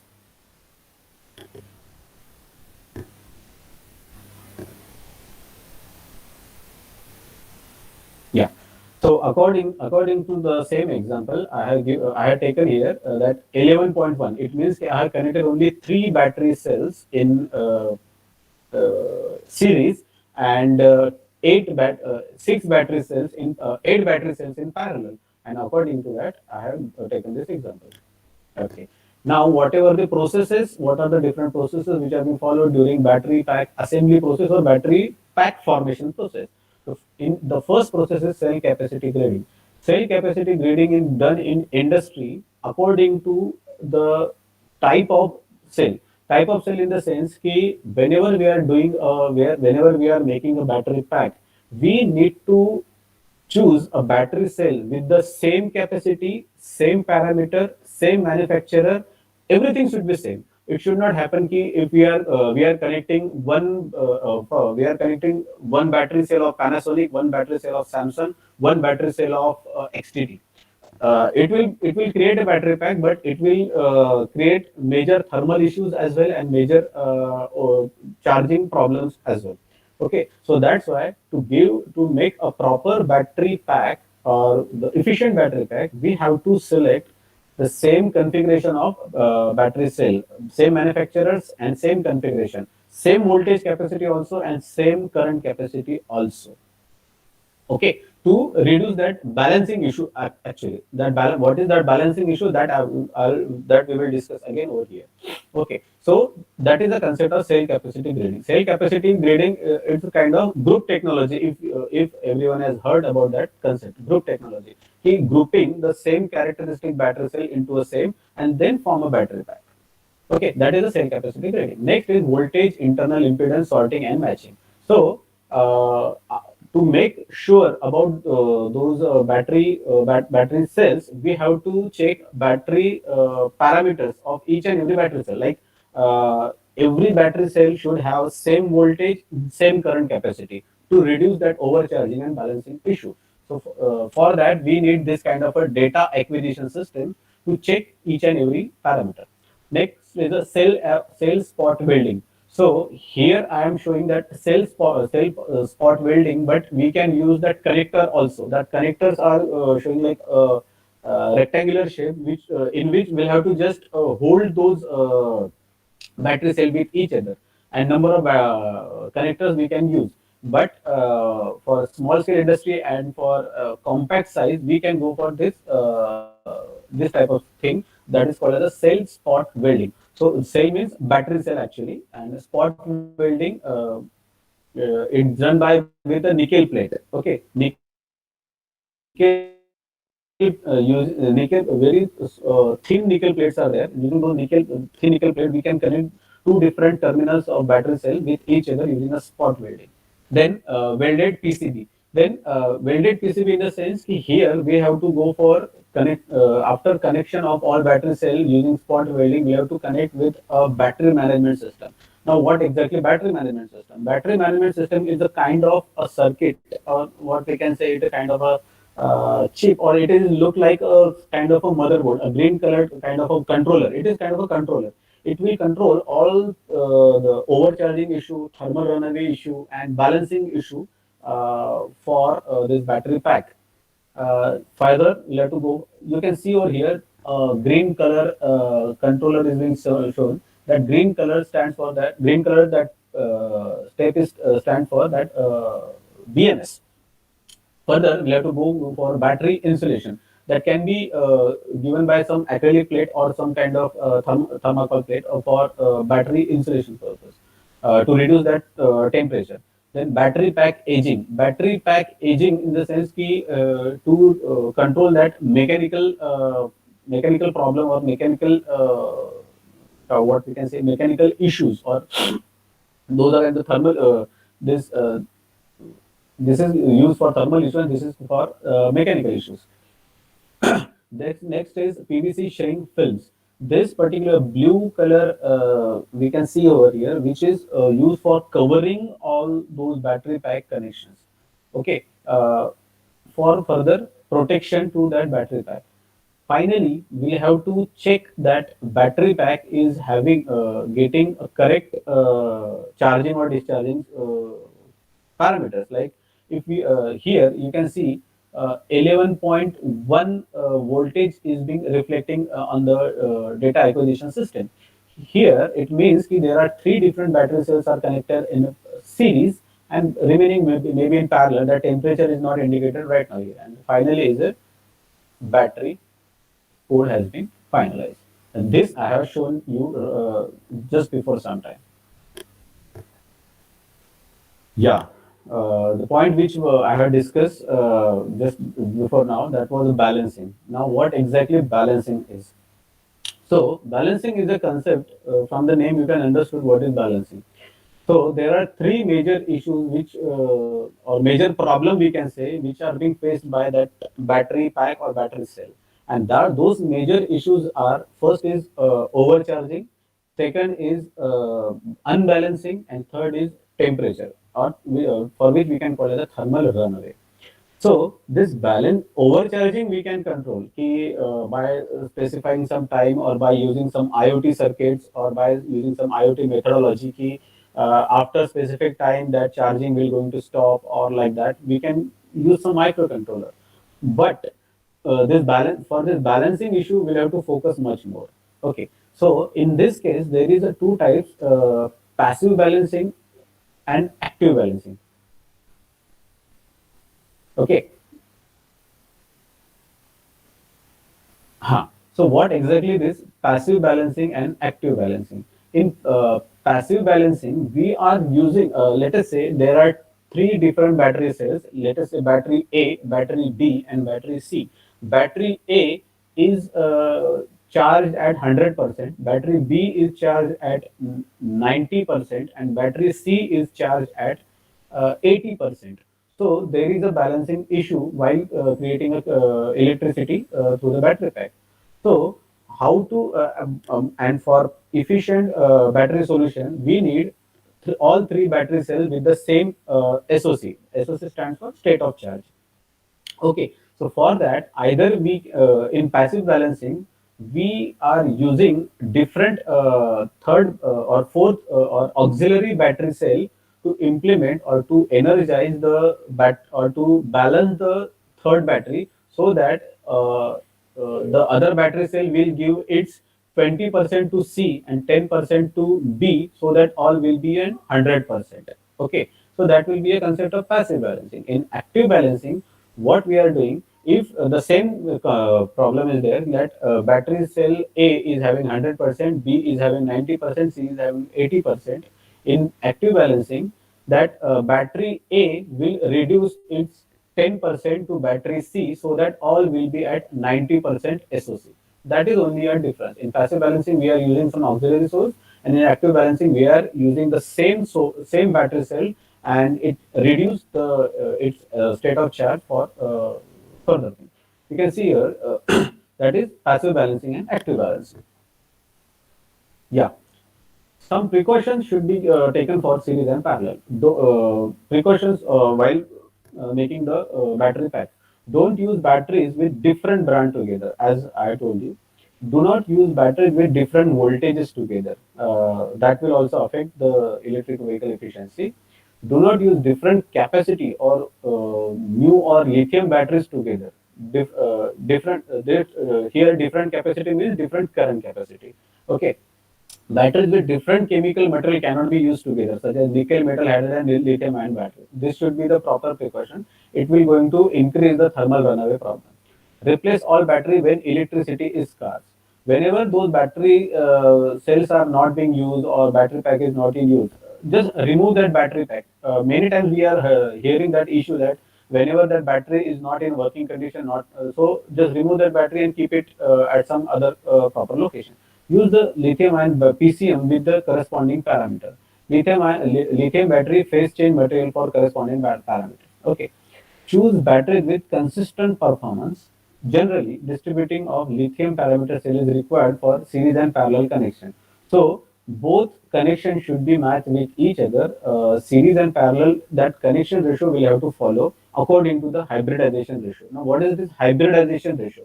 Hybridization ratio is kind of a concept where how many battery cell we are using in series, how many battery we are using in parallel, and which are the energy storage system we are using and which other energy storage system we are using. According to that ratio, we are going to finalize that hybridization ratio.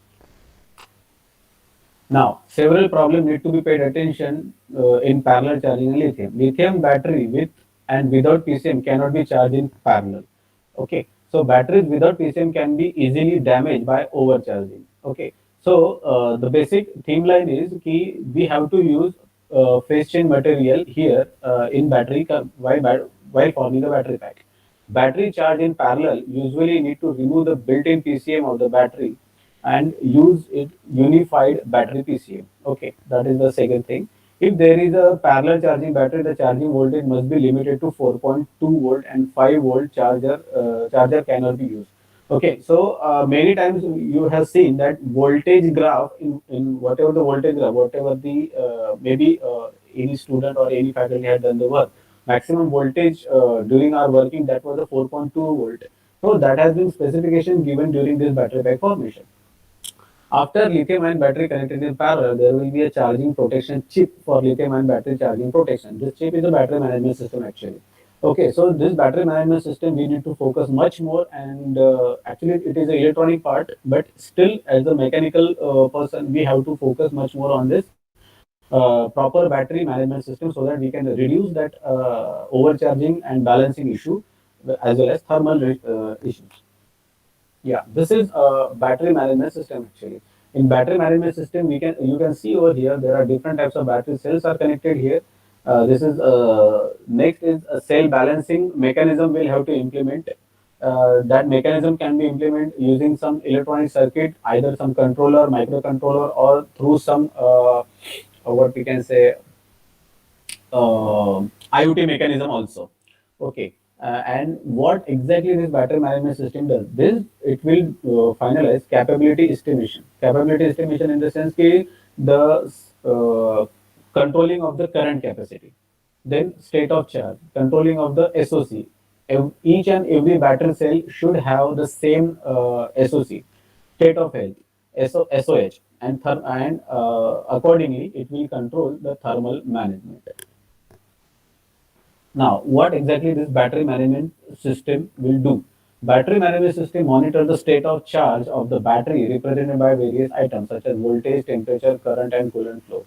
What BMS do that it will control all the battery parameters like SOC, voltage, and temperature. BMS will also control the recharging of battery by redirecting the recovered energy. This is the concept of regenerative braking. Next is BMS may calculate values based on the above items such as voltage, SOC, SOH, power, state of safety, and number of parameters. The central controller of BMS communicate internally with its hardware operating at a cell level or extremely with high level hardware such as laptop through HMI, human machine interface. Okay, so next is the BMS may protect its battery by preventing it from operating outside its safe operating area, such as overcurrent or overcharging. As I told you earlier, BMS is the most important thing. We can't say that just by connecting different battery cells with each other, we have finalized the battery pack. We must implement battery management system because lithium-ion battery cells or any type of battery cell which we are connecting to form a battery pack that will affect by this overcharging, overcurrent, over voltage, and thermal runaway. And to control that, we need to implement this BMS. The BMS prevent the battery safe operating area by including internal switches such as relay, solid state devices, etc. Kind of a small capacitor and etc. There are there.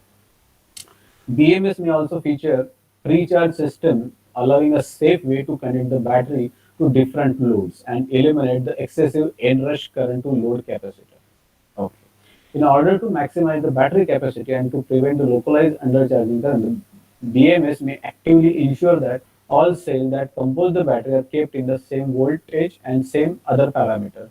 That it means the BMS in short of the base theme of this slide is BMS control all the parameter related to battery like same voltage throughout the battery cell, same current throughout the battery cell, same temperature, and same state of charge, state of health, state of safety, everything.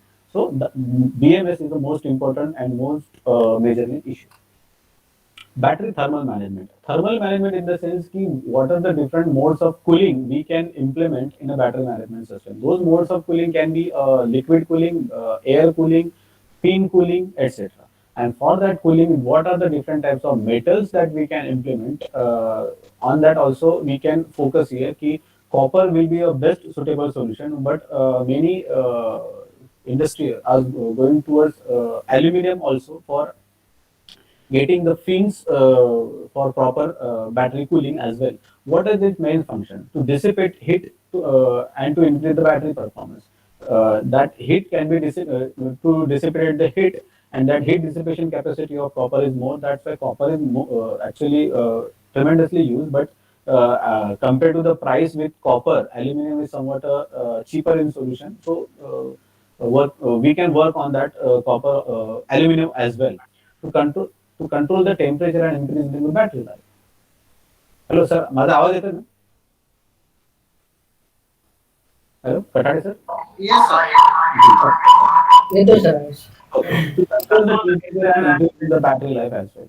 To expel the heat and thus prevent the thermal runaway. So, thermal management system is the basically after BMS battery management system, thermal management system is the major issue where we need to consider or where we need to focus. For that, some it can for that we can go for passive thermal management system, active thermal management system like balancing, uh, because thermal management, because we can hear in a number of times that suddenly bike suddenly any electric vehicle or electric car has been exploded, or suddenly temperature has been increased. So those are the issues because of improper thermal management system. So this thermal management system we can improve by air cooling or liquid cooling. Air and liquid are available in ample amount of quantity, and it is quite cheaper as well. That's why air should be a good solution for thermal management compared to the liquid. But liquid is also a good solution. We can go for that water as well for thermal management system through proper fins, and through the we can do that through the gap between the battery pack connections. Same thing has been reflected here, liquid, air, and PCM. Yeah. Now, the final slide which we are coming here now. So, what are the developments in e-vehicle and future scope of working? So, if any faculty is attending this session right now, they can get a good topics for their research work as well from this. Or if any third year of student is going on here, or final year student are here, they can go for this project as well if they are planning for their MS, and if MS in electrical field. So, the first, I will need to tell you that modification in different battery technology. Different battery technology modifications are going on that to get a replacement for lithium-ion battery as well, and for the proper solutions are getting that we are working on sodium batteries and aluminum batteries as well, so that we should be independent in India. Because and Indian country, aluminum in India like country, aluminum is somewhat available in most quantity, and it is quite cheaper. So we can use that aluminum metal for creating a battery, but working is going on how to match the performance parameter of lithium-ion battery, so that we can reduce the dependency of lithium-ion battery, because lithium is not available in that much quantity which we require in India. That's why. Okay, sodium batteries is also working on, but sodium is having some issues like thermal runaway and battery management not supporting with the battery management system. But working is going on for that, and sodium batteries are quite more efficient than lithium-ion batteries. Now, what further work we can do? Thermal analysis with different types of cooling, types of battery, types of materials. That can be a major future scope for working. Uh, because only on aluminum, not only with aluminum, not only with copper, we can use different material as well for thermal cooling. And that thermal cooling we can do for aluminum battery, sodium battery, nickel bromide battery, the lithium ion battery as well. Structural analysis of getting optimum solution for e-vehicle design. This I will going to show you in tomorrow's session, how that structural analysis can be done. So there are actually two different modes for structural analysis. There is a forward control mechanism and reverse control mechanism. How those things are possible, that I will show you tomorrow. Further, experimental and simulator analysis using suitable e-vehicles. Comparative analysis of other batteries with lithium-ion batteries and subtypes. One second. Yeah. Uh, Major concern is related to FE and CFD analysis, because very few persons are being working on this FE and CFD analysis for battery. FE analysis we can use for checking or inspecting the mechanical issues or mechanical problems related to battery. How it going to be collapsed, how it going to be destroyed, how it, so those kind. If that battery is suddenly getting an impact, so how it going to be affect, or for sudden impact, how we should have to improve that battery performance. So for that we can do FE analysis. And those who are person using that ANSYS, in that ANSYS new versions, there are some battery modules are also available like NTGK module, MSMD module, multi-scale, multi-dimensional, that is ECM, that is equivalent circuit modules. So using these circuit modules, we can further work with the CFD, and we can analyze the thermal parameter as well. Experimental FA analysis of mechanical testing of battery. So many persons are don't know that this battery cells can be inspected under tensile and compressive and different types of loading in that universal testing machine. So using proper with proper care and proper mechanism. So there also we can work on some different projects and some different terminologies to do the mechanical analysis. Further, mathematical modeling, FEA, and simulator analysis with battery models. Okay, so different types of mathematical models, parameter estimation, and those battery parameter or hybridization parameter that we can consider and that we can focus here as well. Okay, and this is for actually for this session. Uh, if anyone have any kind of question, they can ask me. And in before that, let me tell you in afternoon session at 2 o'clock or 2:15, what we are going to do. We are going to see introduction to Simulink using that MATLAB software. And there today I will going to show you battery cell parameter evaluation, how those battery cell parameters can be evaluated, different discharge circuits, and DC motor characteristics evaluation, battery discharge circuit in series and parallel, and few ideas what we can do for many projects for the students that we are going to discuss. So that's it from my side for this session. If now open to all for questions.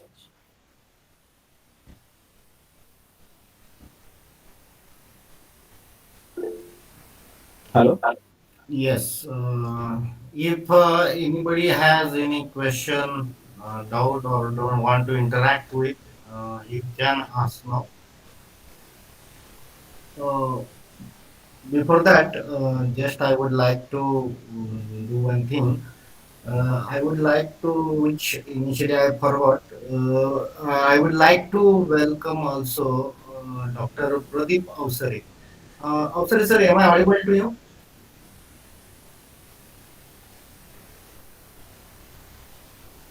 Yeah. Yeah, yes, sir. Very, very, very welcome and thanks for joining our workshop. We are very happy to see you here. I would like to tell all of you that Dr. Avsari sir has former BOS chairman of mechanical engineering. Sir, there will be very few persons in the university those are not available to sir. So Yes, actually, Today, outside also. from my side that I haven't seen, and very good afternoon from my side. Actually, yes. yes. Good afternoon, sir. I'm sorry, initially I forgot your name, sir. Sir, would you like to have some word here? No, this is session is very good and very much informative. And what are the trends are going on in EV vehicles? That good information is shared with all the participants. Okay, thank you very much, sir. Actually, I was Actually, I was inspired inspired from from you you because because in in last last year year I had I had your college has college been has conducted conducted the the same same workshop on on EV. EV. I have I attended attended that that workshop, workshop. and I inspired. And And when I when heard I of went to your electric workshop, vehicles or any type of seminar or workshop is there, I'm online all the time attending it. yes, sir, yes, sir, Hmm? yes, sir. Yes. Yes. That's why, sir, we are saying we are very happy to see you here. Yes.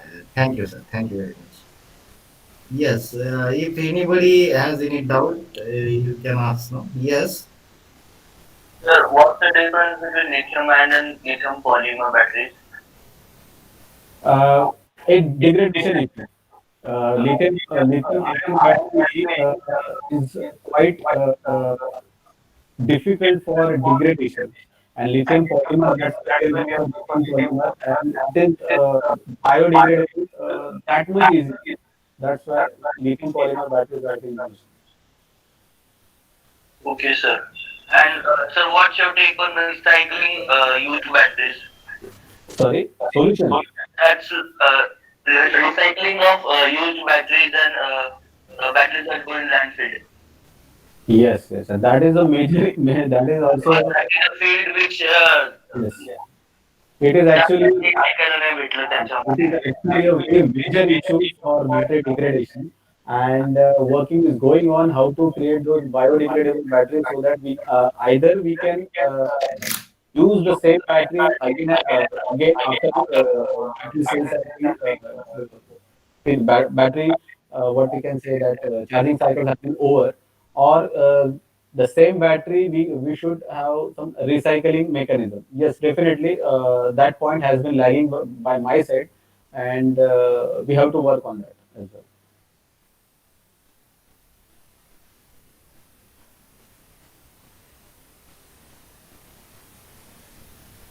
तर by number of hybrid vehicles ते कमी launch होतं India मार्केटात तर एक आता माहिती आहे तर टोयोटा ग्लॅन्झा म्हणून आहे बघा Okay, हायब्रिड आहे okay.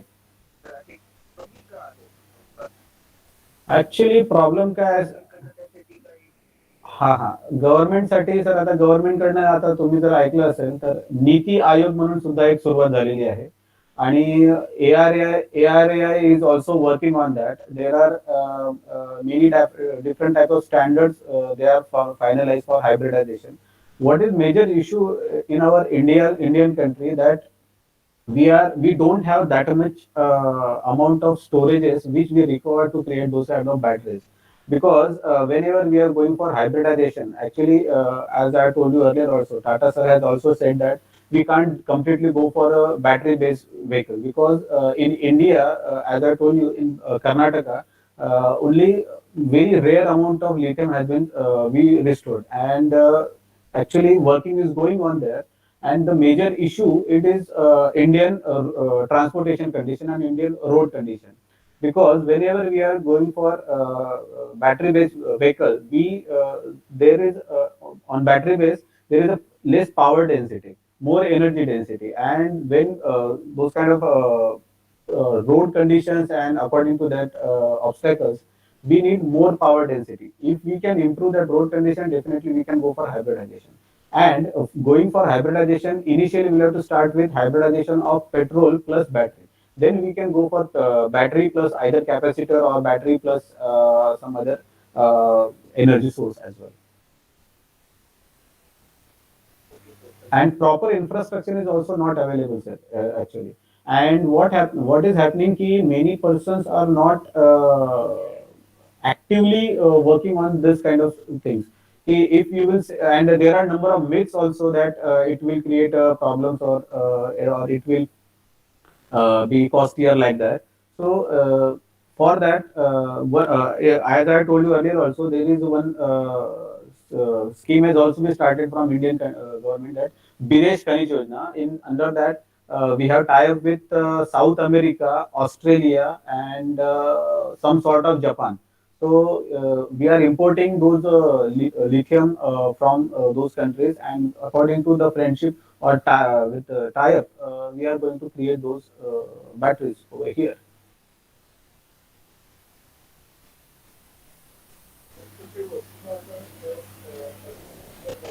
Yes, sir. Yes, sir. Aluminum air battery. Yes, sir. Yes, sir.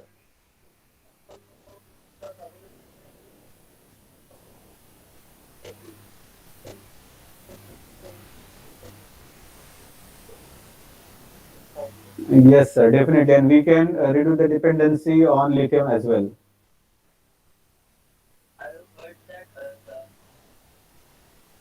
big battery what so if we are going to use it in electric vehicle it we need recent swapping station is required so I could is it good?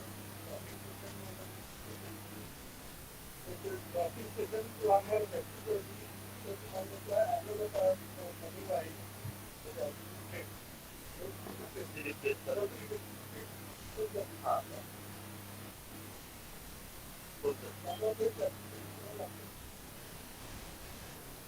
Ah, Correct, correct. Yes, sir. Yes, sir. Thank you very much, sir.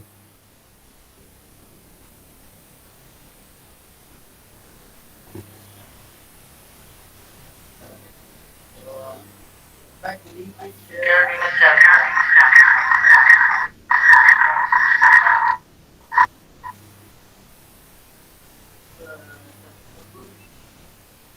Yes, sir. Yes, sir. At what time we should start second session? We'll start it at 2 p.m. Uh, okay, okay. No issue, sir. First, I will request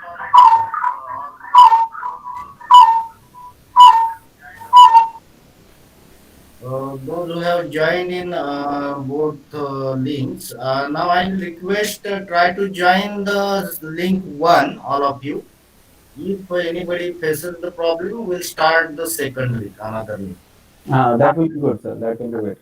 So for in the afternoon, we are starting with the first link one, and if their problem arises, then we'll sort out that problem by another link. Otherwise, we'll continue with the link one. So all of you remember and do join at 2 p.m. Yes. We are very thankful, sir. Nanavatkar, sir. He has started the morning session and introduced and we explained the very basic concepts of electric vehicles. Thank you, sir. Thank you very much. Thank you. All of Thank you join at 2 p.m. you. Thank Okay. you.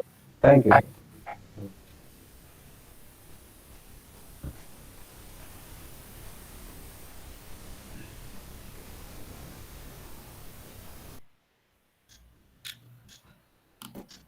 Soral, sir. Soral, sir. Yes, sir. We can stop the recording. Yes, sir. I'll stop once the students have left. Then we'll start the session after at 2 p.m. Sorry. Okay, Yes, at 2 p.m. please stop the recording. Recording. Stop recording. Okay.